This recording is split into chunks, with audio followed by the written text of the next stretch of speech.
All right, Cece, you ready to rock and roll? Ready for your close-up, Mr. DeMille? Are you a Dole Bludger?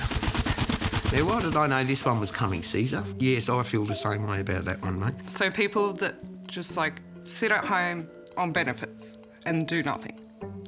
Oh. I think most people would like to know that they can financially provide properly for themselves and their families. I'm a single mum of 4 kids and I work 2 jobs. I'm studying psychology at Melbourne. I eventually did childcare, got a diploma in community services. I'm hoping to do honours and masters to get the clinical psych accreditation. I work full-time as a chef. I'm a pick packer for a trailer and towing company, so it's all heavy lifting, fast-paced, heavy lift work.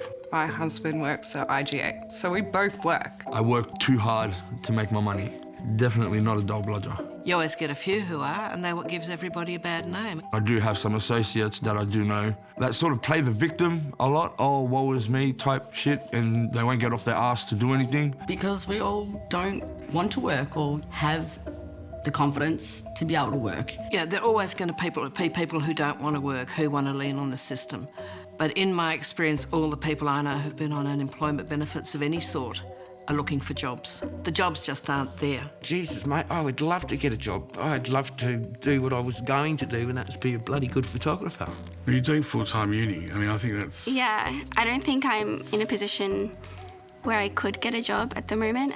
Being a mum, and a single mum too at that, it's a bit hard to find work when you've got 3 little kids, that are so dependent on you. Wherever you go, you need experience, but they don't want to pay for the experience. But you can't go under-experienced. There's not really a lot of things I could do without a lot of re-education. I'm just not an IT person. I can't wrap my head around it. You write your resume, you have to bullshit on your resume, then they read it and call you out on your bullshit, so then you have to pretend like you know some shit you don't know. It's if I could work, I would, But who's going to employ somebody who lives in public housing? I reckon they even look at your address sometimes and be like, no, you're not. To find work and not admit where you live is hard. The stress of not being able to provide enough money is just enormous. Going to Centrelink is awful. I dread every time I go there. I have threatened to blow the place up a few times. I actually feel really, really bad about how the government treats people on New Start and on parenting payments. It's humiliating. It's very easy to feel a sense of failure or inadequacy, or you're doing something wrong. I have my kids, they're crying. Some of the workers are really rude, they treat you like you're a piece of rubbish, really, sometimes they can't help you if you just go in and say, listen, I'm struggling, I need, some extra money. But, oh, you just got paid. The amount of money they're given is inadequate, it's humiliating. The sort of things that they have to do to get by are degrading. I don't know, it's judgmental.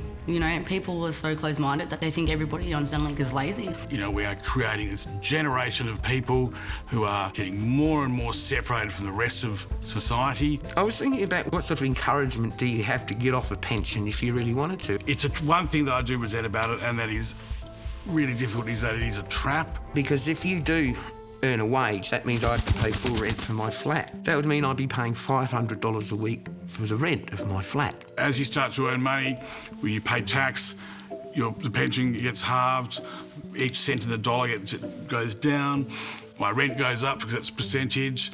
If I earn money, then Caitlin's youth allowance goes down. So I'd actually be living on less than what I would be now, and I would be working. And how does that make any sense, that you're working and yet you're worse off than what you would be on a pension?